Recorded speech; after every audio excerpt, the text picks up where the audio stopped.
This segment brought to you by Bravo Company USA.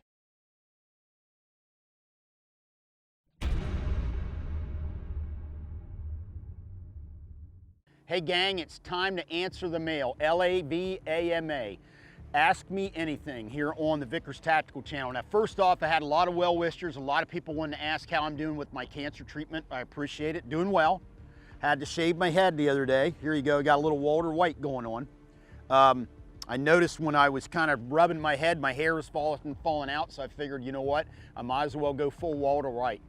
Fatigue has been the biggest issue, not really so much nausea, but fatigue. So occasionally I got to kind of take a chill pill in the afternoon, maybe lay down and take a nap, but overall can't complain. It could be a lot worse. Next chemo session is coming up soon, so I appreciate all the thoughts and well wishes coming my way. Let's dig into some questions. First one is from Redacted. Hi Larry, what are some of the funniest moments on deployment and what is your favorite pistol of all time? Favorite pistol of all time would have to be the 1911. I can't imagine picking anything over that. I have the most time behind that handgun. As far as funniest moments on deployment, there's a ton of them. One of my favorites is, believe it or not, was during training. One of the guys on my team, we were doing night training and we had to have IR chem lights to identify each other at night with night vision goggles. And my buddy, the guy on my team, took two of the little night vision chems with this long sticks and stuck them up like antenna. So every time, and you look at him with your naked eye, you couldn't see him, but you look at him with night vision goggles on, and he looked like he was this bug, like ants. And for whatever reason, man, I just laughed and laughed and laughed over that all night. I can still see that in my head, and it's cracked me up. No, I mean, obviously I had many things on deployment that were funny, but for whatever reason, that one sticks in my head. It was extremely funny. Next one, Combat Cat. What advice would you give a younger Larry Vickers? You know what? Just stay on task and stay focused. Don't allow a lot of other things to get you off track. You're going to always have people that are going to try to pull you down in the ditch with them or going to try to distract you. You got to stay focused, and it's what I tell everybody now. Stay healthy, stay focused, and stay out of trouble. And that'd be the same thing I'd tell the young Larry Vickers or the young anybody, as a matter of fact, not just myself. All right, now next one. For Easton Holly, or whatever, however you say that, we all know you're a big AC/DC fan, which you got to give them kudos on the latest album, Power Up, which I think they totally hit out of the park. So which one's your favorite, Bon Scott or Brian Johnson? I'm a Brian Johnson guy because I really started with Back in Black, so that's the album I started with. Of course, I went back and got all the older albums, and I'm a big fan of all those. I've got everything they've ever done, as you can imagine, but really a Brian Johnson guy because that's who I started with in 1980. Okay, Terrell. What is it like to train with the UK SAS? Good guys, very much cut of the same cloth as we are, very tough guys as well. And one thing you got to remember about the SAS, they're kind of a general purpose special operations. They're special forces, they're also Rangers, they have a CT, a counter-terrorist mission. So they don't have as many individual units that do different taskings in the United States, because remember, Great Britain is a much smaller country. So they're kind of a special operations forces unit that goes across a wide spectrum. Good guys, very, very tough guys. And really, in a lot of ways, when you look at modern special operations, those guys kind of started it all in World War II, so they deserve chops for starting a lot of the stuff that we do today, equipment, and a lot of the tactics and techniques that we use today kind of started with those guys. And obviously they've been modified over the years, but you got to give them chops for in a lot of ways being the first. Rosen, hey Larry, what do you think of polymer cased ammunition or the future of small arms? You know, I don't know on that. I don't know. I've been wondering that for quite some time. The problem with polymer case stuff is if it stays in a chamber and the chamber's real hot, after a while, I think you can have issues with it extracting. What I'm worried about is the metal case head separating from the polymer, and then the polymer case basically adheres to the chamber, and then the extractor pulls out the metal case head and leaves that polymer casing behind. I don't know. I would like to think that it is, because it would drastically reduce the weight that a soldier is carrying. Whether or not it's going to work out, I don't know. One thing I do know, they've been starting to use it on aircraft and whatnot on 50 caliber BMG, because it greatly reduces the weight of that stuff. And the way that gun operates, you can probably kind of get by with it because it's mainly shot full auto, which means as soon as the round is chambered, it fires and extracts and ejects. I'm not so sure how well it's going to work with something where the casing stays in the chamber, so that remains to be seen. Whether it's the future or not, I don't know. I'd like to think it is because there's some real positives to it. All right, now, Buster McCreen. How did you feel seeing the Russian Special Forces guys training the way they do, taking live rounds right by their heads and then asked to perform tasks and forcing them to think under stress? That video has always amazed me. Very trusting of their comrades. This is a great idea, and thank you for everything you do, LAV. Well, thank you, and honestly, I thought it was pretty cool. One thing I said is we wouldn't really shoot each other in the body armor because we would look risk versus reward. What if something happened and the body armor happened to fail? What are you getting out of that? You've just killed or seriously wounded a guy, so what are you really getting out of shooting a guy in the body armor? So I don't think that's something we would do, but as far as shooting past somebody's head or something, that's no big deal. That I could see us doing that, and that would be no big deal at all. I like the stress of it. Guy had to think under stress and make difficult shots, but the only part of that in my mind we wouldn't do would be to shoot each other in the body armor. All right, so moving on here. Ryan J, most memorable guy you're able to speak about from the unit. Would have to be Charlie Beckwith. Met Charlie Beckwith back in days. A little rough around the edges, but he would definitely be the most memorable guy involved with the unit, obviously because he was the founder of the unit. I met him after he'd retired, but not long before he passed away. But that would definitely be the most memorable. And I screw names up left and right here. So Soulful Disco. Larry, how accurate was the mock prison you guys used in Modelo prison prior to the assault to rescue Kurt Muse? I have always been fascinated by this operation. Thanks, and I appreciate the content. It was pretty accurate. The real prison was 4 stories, if I remember correctly. They only built 3 for the one down in Florida. They ran out of time, but overall it was pretty good.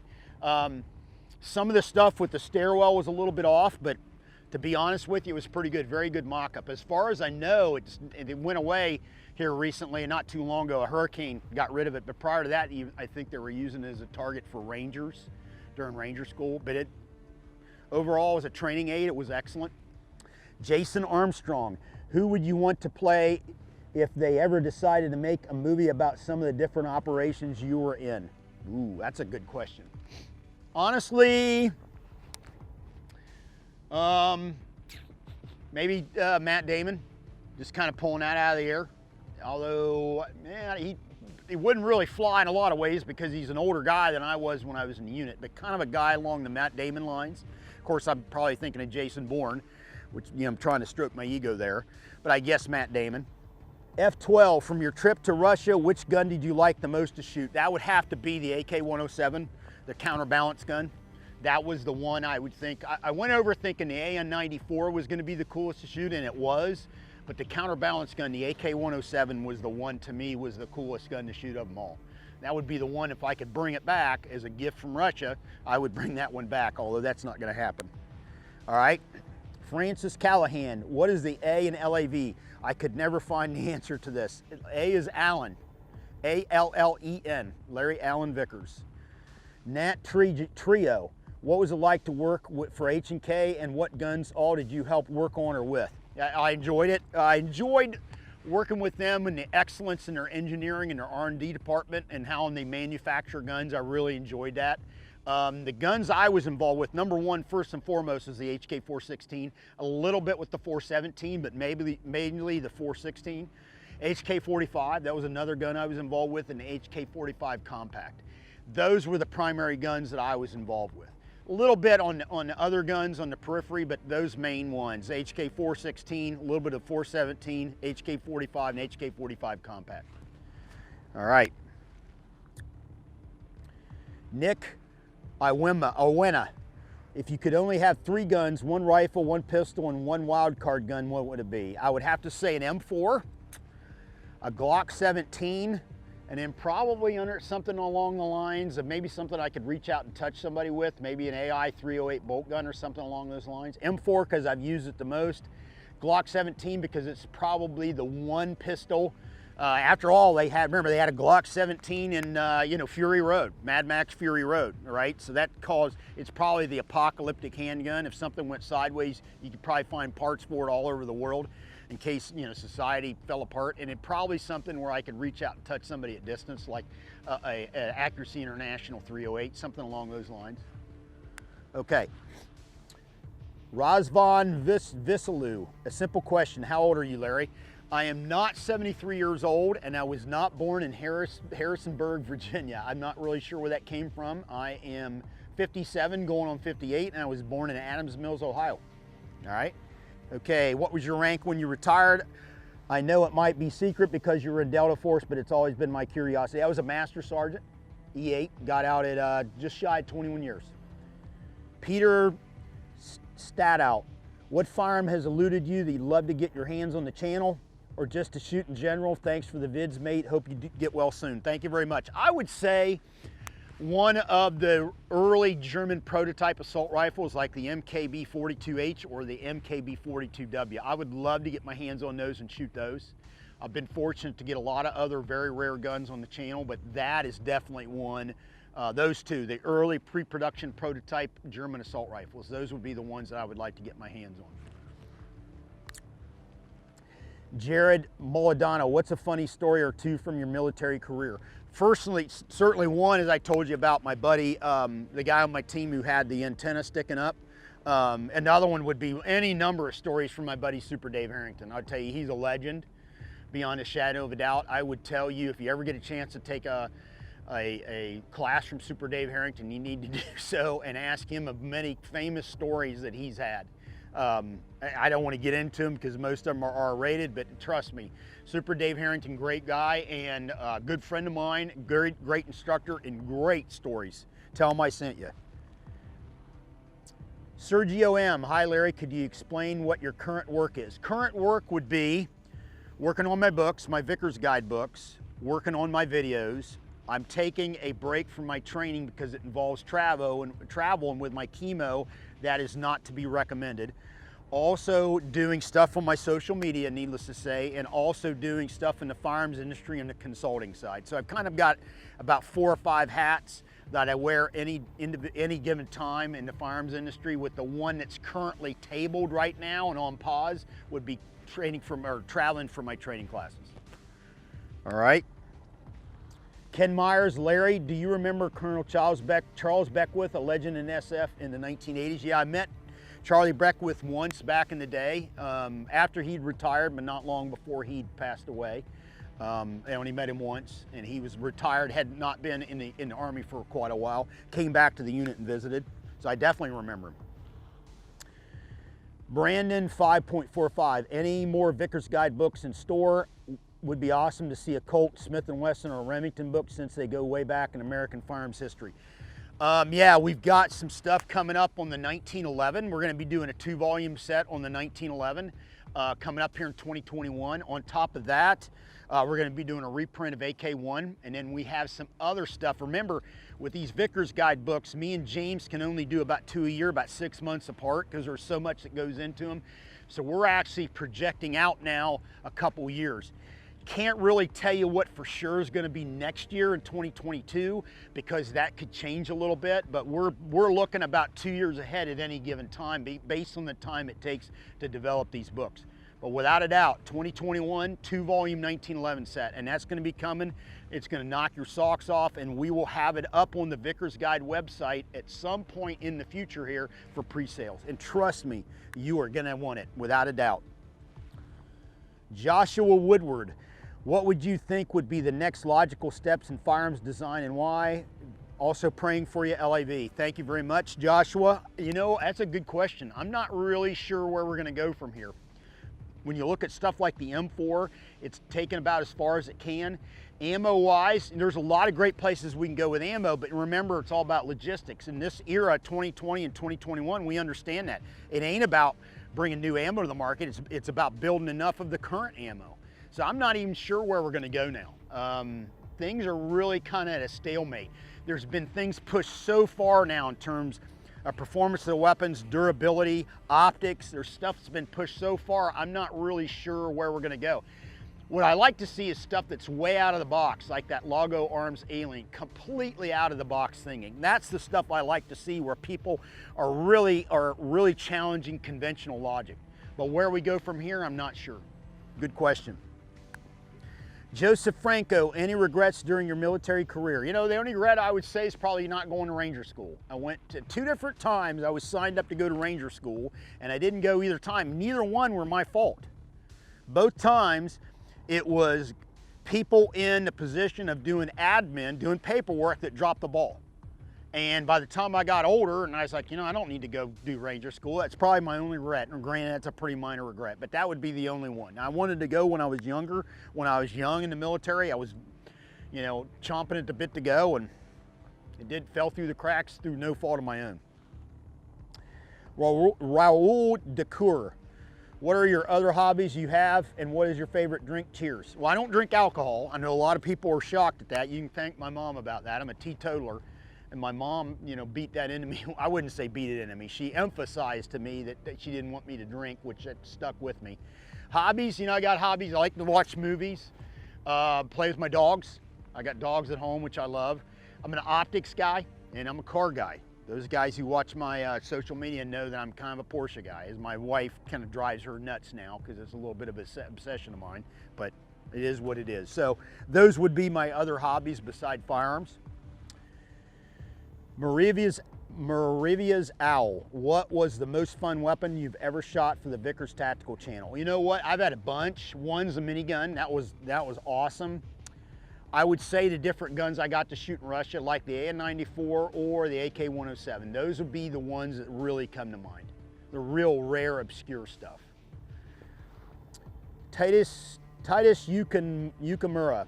Mr. Vickers, how does one getting into the gun industry, how does the state of the industry right now, and how demanding is a gun designer or engineer position?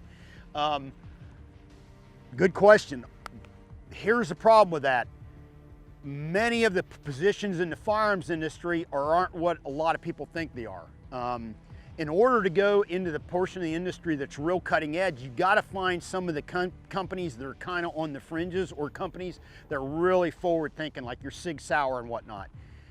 The problem is there's a lot of people trying to get into those positions, so it's not that easy. What I would tell you is, it's like anything else, you know, whether you're selling cars or whatever you're doing, get yourself in at the ground floor, show that you're hungry, that you're innovative, that you want to learn, that you have drive, and work your way up the ladder. That's the way to do it, instead of, hey, I want to come in at an engineer position when you really haven't paid your dues and you really don't know that much about making guns. Start at the basic level where you're, you know, pushing a broom, and then work your way from there.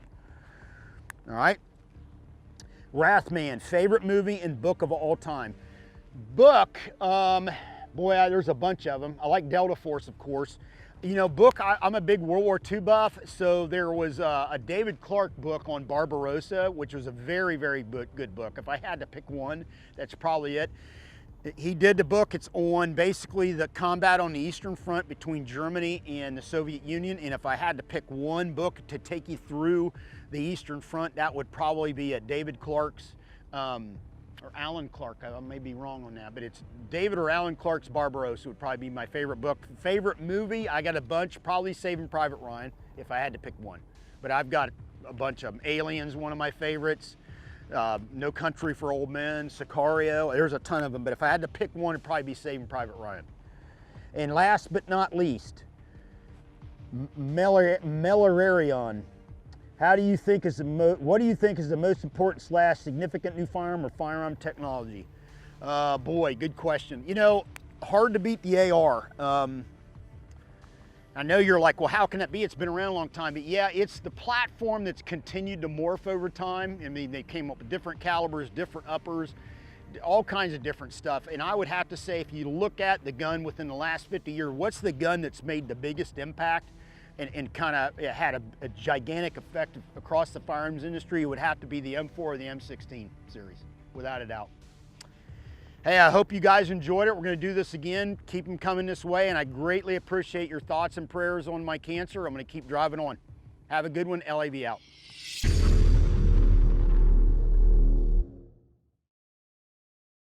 Hey, Larry Vickers here. I hope you enjoyed this video. Click here to subscribe to the Vickers Tactical channel and take time out to check out some of our other favorite videos.